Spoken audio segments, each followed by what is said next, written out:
going, guys, and welcome back to another build video, this one on my Gr4vity Crush FL4K build, being a rocket launcher focused build, very similar to my other Boombot build, but instead of being a fadeaway focused build for more damage, we sacrifice a little bit of that damage to instead have more consistency in our ammo uptime by using Grav Trap. While it does definitely sacrifice a little bit of damage and it is a bit of a different playstyle, it is still just as viable and of course most importantly just as fucking fun. As well, I'm sure if you've been around this channel for a while, you know I'm just an absolute whore for Grav Trap, and I'm very excited to finally be showing off another build with it. But with that all being said, let's get on into things. Starting out with our red tree, if you've seen my Boombot FL4K build, this is going to look very familiar, and I mean really, it's a pretty standard red tree just in general. 5 out of 5 into Interplanetary Stalker and Hunter's Eye, both of which are just really good general damage boosts. 3 out of 3 into Leave No Trace. This isn't as important here as it was in Boombot, for example, because we're not really relying on this as much for sustaining our ammo. Forage is where we get pretty much all of our ammo sustained, just with how strong that is. And so these 3 points could be put elsewhere, but I kind of still like it just because it's effectively like Zane's Deja Vu, where even if it's not really providing us much value in ammo sustain, it's providing us value by not having to have us reload our rocket launchers as much. And with the long reload times of most rocket launchers, that is incredibly helpful. I did then put 5 points into Two Fang. Two Fang is a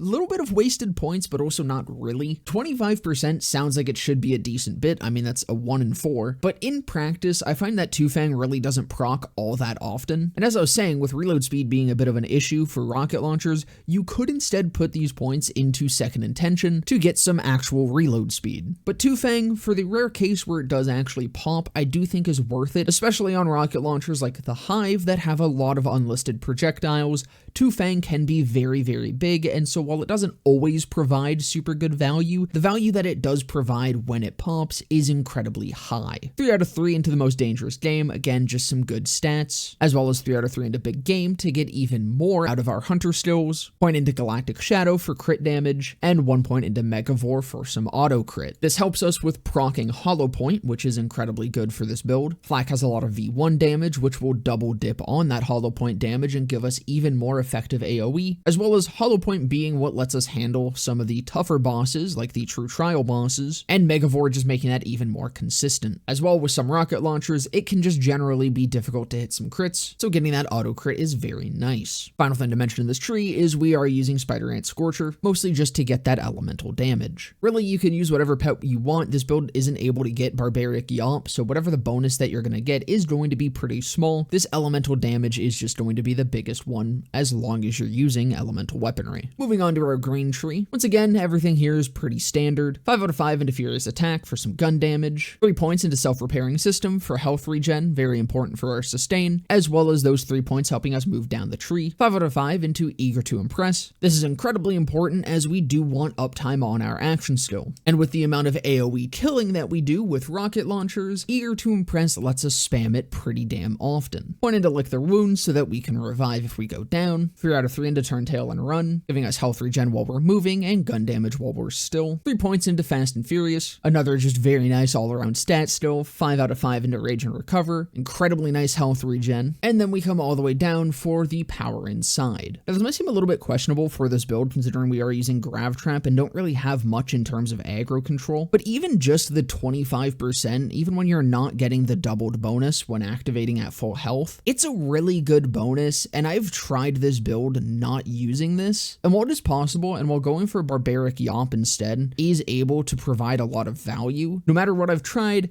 I always come back to the Power Inside. This spec just feels the best to me, as well as being this far into Green Tree gives us the option of on the fly being able to swap into Fadeaway if we so choose, which does add a nice layer of versatility here, but definitely feel free to play around with it. Onto our purple tree, very simple. We put 5 out of 5 into Gotta Go Fast for pet damage and movement speed, and 5 out of 5 into agility training for reload speed. The reload speed is very nice, the pet movement speed is alright, but mostly the points are in this tree to get down to Forage and Wide Net. Forage, allowing enemies affected by Grav Trap to drop ammo, health boosters, and shield boosters, which notably, these ammo boosters will just fully refill the ammo of your weapons. The entire pool of it can go from 0 to 100 instantly, and they drop frequently. This is where the value of using Grav Trap comes from. Heavy weapons are notoriously ammo hungry. Being ammo hungry, they have a natural synergy with Forage, which lets you never have to worry about ammo issues ever again. Wide net is a little bit less important, and you don't have to go for this, and you could just use the points elsewhere, but the difference between wide net and not wide net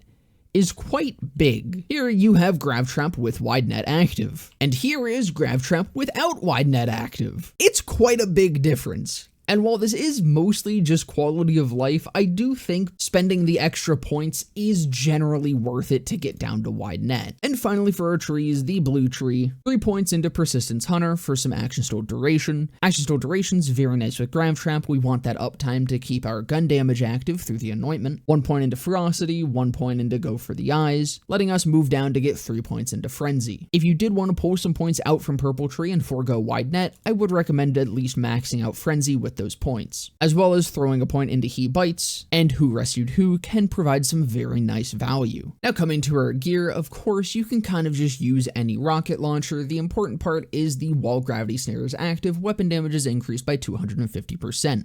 Worth noting with this, while it does say 250%, it is actually only 150, though that is still incredibly big. For reference, this is the same damage value that old Boombot had while using Fadeaway, since that anointment is also 150. So some alternative anointments that are also very good is 150 over 90, very valuable for bosses that you're able to one-shot that don't have any sections or immunity phases. Kill stack can be incredibly good. I love running this on the Nukem, as the Nukem just has such a huge AoE on it that it can stack it very effectively. And consecutive hits is a very good general anointment that you can utilize whenever Grav Trap isn't currently active. As for weapons, like I said, you can kind of use anything. A lot of the rocket launchers in BL3 are incredibly good, especially when built for. Some of my favorites that I'll point out here though, the Backburner is incredibly good for bossing, especially when you throw it underneath Wotan's bottom half. The Creamer is just very fun. The Hive is incredibly strong for mobbing, and of course, I mean, the Kick Charger, one of the best bossing launchers in the entire game. Major Kong is also up there as one of the best launchers. Very fun for both bossing and mobbing. The Nukem, big shout out to the Nukem. I fucking love the Nukem. Globetrotter, again, another one that's just incredibly good for both bossing and mobbing. The Yellow Cake is probably one of my favorite mobbing launchers. The Rocket Pod is incredibly fun. The Rhina, also very fun, and one that this build can make incredibly good use of, considering the 8 ammo cost per shot requirement of the Rhina. Forage kind of just completely negates that. For our shield,